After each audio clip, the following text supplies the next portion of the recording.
I love that if this is a path that you guys chose, it's a great path. And don't let anybody tell you, you won't make enough money or you won't do X, Y, and Z. You got to grind it out, but I guarantee you'll be coveted if you do the work that has to be done. And that's why I'm really pumped to be where I am. I mean, every day I wake up and it's unbelievable.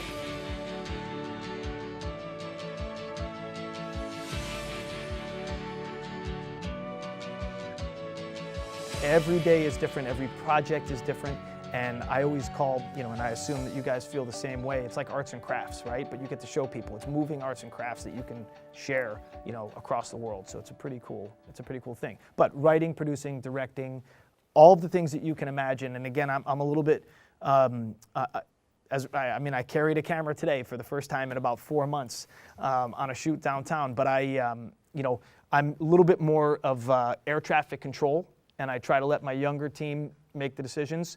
And as the executive producer, I yay or nay things, but we're all really in sync. So our days are very, very fun and kind of fast-paced.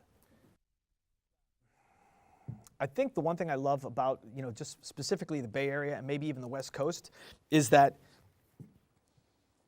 they're willing to take a lot more chances, I think, than most places. I was told on literally the first week when I was hired, I was given some really good advice. And the advice was, don't be afraid to fail. If you're not, and you always hear that, and that sounds really cliche, but it's not. We take shots. And you know what? I'm okay with failing. I'm okay with making mistakes. And if any of you have the opportunity to work with me, or maybe I should say the other way around, if I ever have the opportunity to work with any of you, you have a free rein to fail. But you just can't make the same mistakes, 3 or 4 times, because then I'll have to kill you at that point. But I love that they want to take chances here, and for me, that specifically allows us to probably break through a little bit more. But the Win Rocky Win speech was given to me to come from Kansas City to here, and it included reasons why to come here, why it was different, why production was different, and it was put perfectly. I'll bet you have a beautiful yard. I'll bet you have an unbelievable yard in Kansas City, which actually I didn't. But they're like, I'll bet you have a nice fenced-in yard. We want to knock down those fences, and we want you to play all around the house. And I thought that was a really cool way to put it. Again, maybe a little bit corny, but it was a really fun way for them to say, look, just get after it. And, anything was doable, and I really liked the thought process of allowing a team to create, allowing them the freedom to attack projects with passion as opposed to with preconceived direction.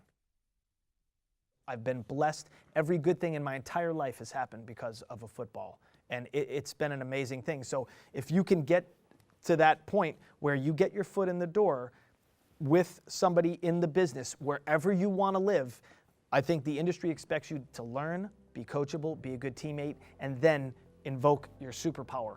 Something has to get you into the door, whether it's a killer demo reel, whether it's a perfect resume. You got to get in the door, but you got to stay there by being a good teammate. And I think that's what they expect.